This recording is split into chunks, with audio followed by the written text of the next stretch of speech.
wanted to do a quick video series on my power hammer. This is a Roy Adams cam hammer, DaVinci style, revisited. And I'll go through the reasons behind why I say revisited here in a moment. But essentially, the base chassis of this power hammer is the same as what his revisited hammer is, but I've added a couple of additional improvements to increase the overall functionality of the actual device. So essentially, I've got everything with the exception of the legs is built out of pressure treated wood. The reason why I did that is because this is out in the garage here, as you can see, and I wanted to minimize the amount of deterioration over the years for this. Additionally, all of the main support members are attached together using pretty large lag bolt screws. And I did that because this thing is overall pretty powerful. Didn't want it to come apart, so I used larger hardware than I normally would to make sure that it was nice and sturdy and that it held up to the strength. So in my review of the documents, when I bought the plans off of blacksmithpdf.com, I noticed that it called for the use of a power drill, a standard Harbor Freight drill. I think there was a certain specific model that was called out. And after reviewing some of the videos that used that method, I noticed that it seemed like it was underpowered. And I wanted to see if there were any alternatives out there to make sure that I had enough power and I had enough torque to not either continue to be underpowered or be severely overpowered. So what I came up with is I have a motor, which is essentially a 1.5 horsepower motor, and the output RPMs on the actual motor itself is 1715. So coming off of the actual shaft off of the motor is 1700 RPMs. Now 1700 RPMs is way too high for any sort of power hammer type device. So I had to devise a way to reduce the revolutions, but at the same time ensure that when I was reducing the revolutions, I would also increase the torque. So what I came up with is I purchased a 1-inch V-belt pulley and I attached it to the motor, and then I also purchased a 12-inch wheel and I attached it to the I will call it the cam assembly. And by doing that, it reduces the RPMs down from 1750 to about 150 to 200 RPMs. Now, when I do that, it also increases the torque, because when you lower the RPMs by the use of a gear reduction, which is essentially what this is, you increase the torque. So, I did that. I attached it. Now, when I first started out, I didn't calculate the size of the wheels properly, and my RPMs were still too high, which essentially caused the springs in the actual cam hammer to start to disintegrate over time. So I needed to continue to reduce the actual RPMs on the hammer to make sure that I wasn't creating more of a problem than I was actually fixing. So I believe I have the RPMs reduced enough. And then on this cam assembly here, what I did was I took a 1-inch steel bar and I am supporting them by two 1-inch roller bearings. And then additionally, I have I believe it's a 6 or an 8-inch roller bearing that is welded directly onto the shaft of the cam. Now, the plans itself call for I believe it's a 4-inch cam, and that's one of the things that I also wanted to improve upon, because the size of the cam that you're using determines how much lift you get on your hammer, which also equates to the amount of force that you will apply ultimately to your anvil. So I wanted to increase the force, or excuse me, increase the lift, but I also wanted to increase the force. So by increasing the size of the cam, that allowed me to do that. Now, by using a more powerful motor and also increasing the amount of travel that the hammerhead travels, I needed to devise a way to be able to effectively control the hammer.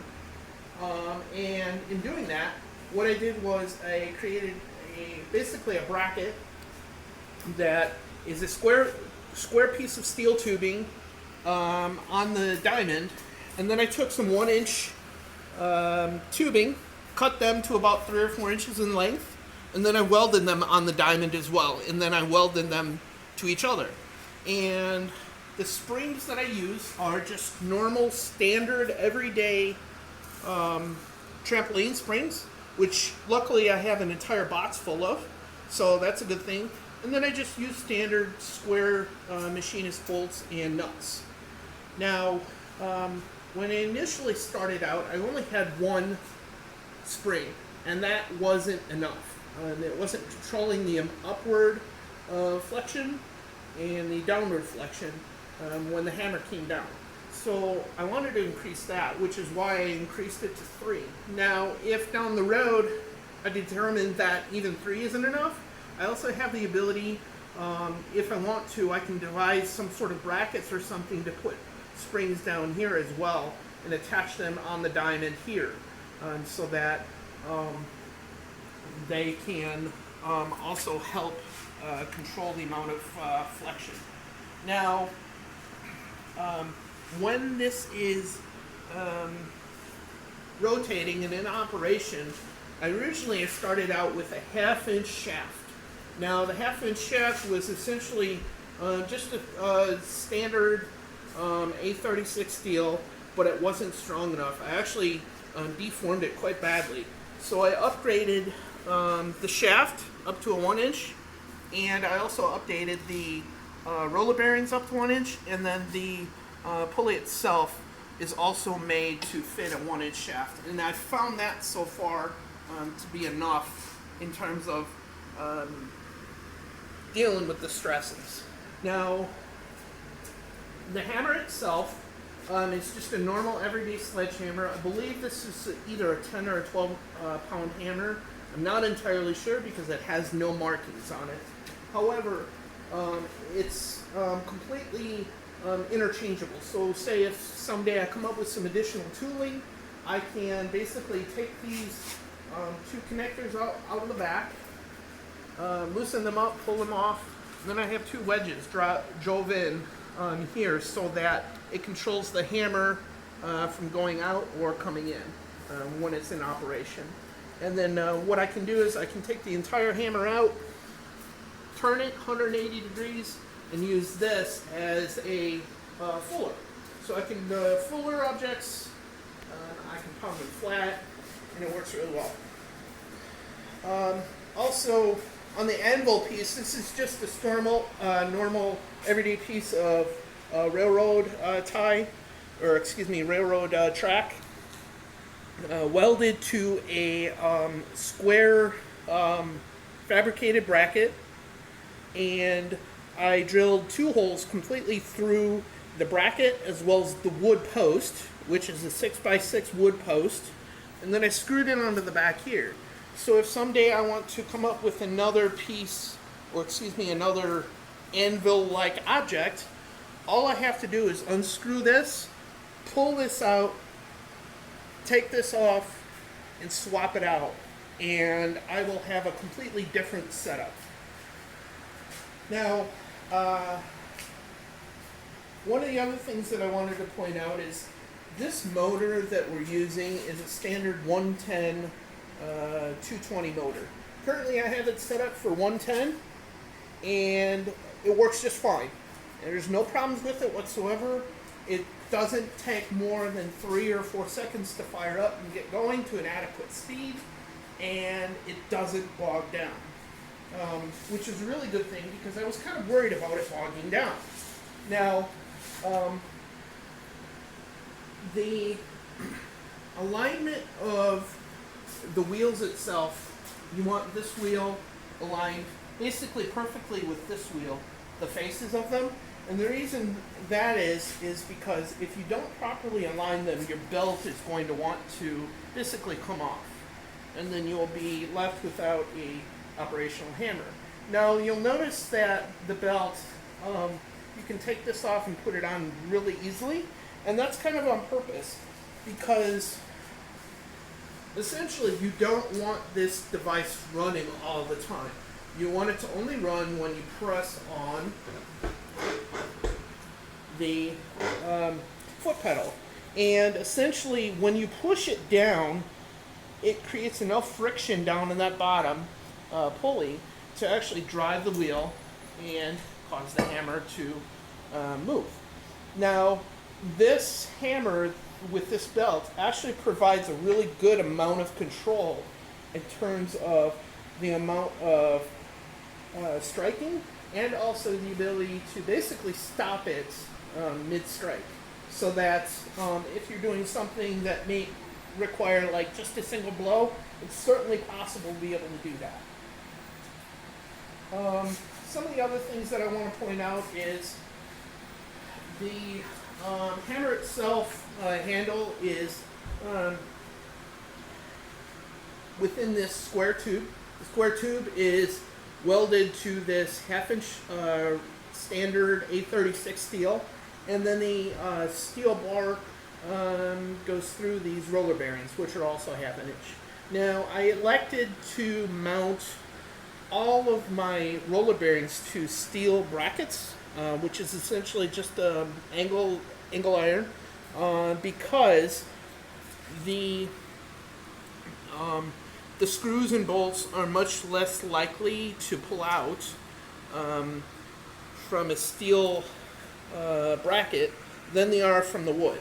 So the brackets themselves are actually bolted completely through the wood, and then these are just bolted into the steel bracket, and then I have nuts on the bottom side of the bracket.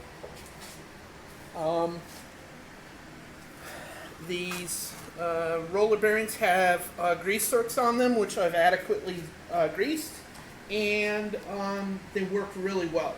They're very fluid in how they work, and I really like the outcome that they've produced.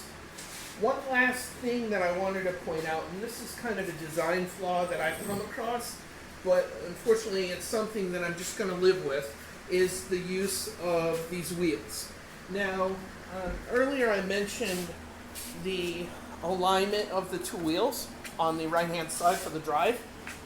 The alignment of the wheels were not perfect when I set this up. The motor was already mounted, and it wasn't running well because the belt was not aligned properly. So to help fix that, introduce these wheels which create a side pressure which move the foot pedal over, which is essentially aligning the wheels and also ensuring that the upward and downward motion of the foot pedal is not hindered. Now, when this thing is running, I noticed with the version 1 of this hammer, before I added a lot of these additional improvements, it was running well. However, when it ran on the upward and downward stroke, it actually created a centrifugal force which caused the entire hammer to want to bounce. And it was kind of walking away from me. So essentially, I attacked that problem two ways. First way is I reduced the speed by using different size pulleys, and also I added these legs. Now by adding these legs, this prevents any sort of wobble, and also eventually, if I need it, what I can do is I can put some additional pieces of wood on the sides here, and I can create some platforms so that I can throw bricks, whatever on there to add additional weights so that it will prevent it from hopping. Now, let's see here. What else?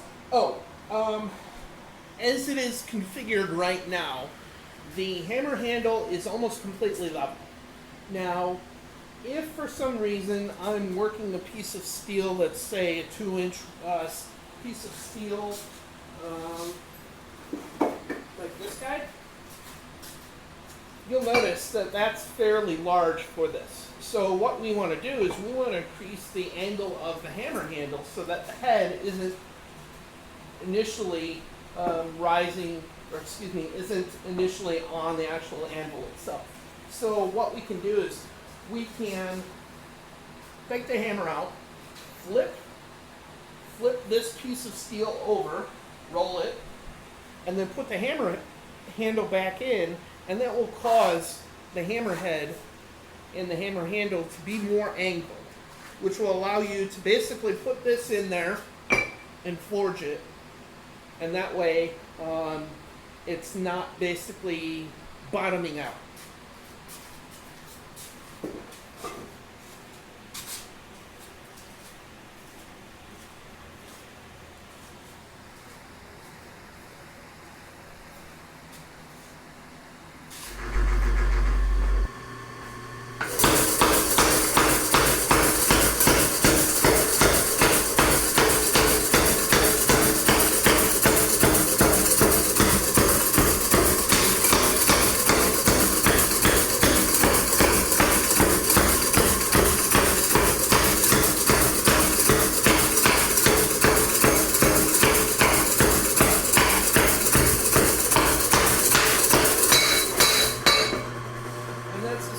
What it's all about.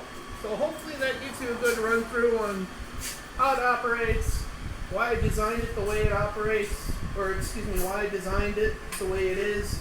And if you have any questions, feel free to ask, because of course I'm willing to share my knowledge and my experiences. Now there may be additional improvements in the future. I don't know. Kind of all depends on a lot of things. But for right now, this gets me to where I want to be as far as my forging and my power hammer. So thanks for your time, and if you have any questions, let me know.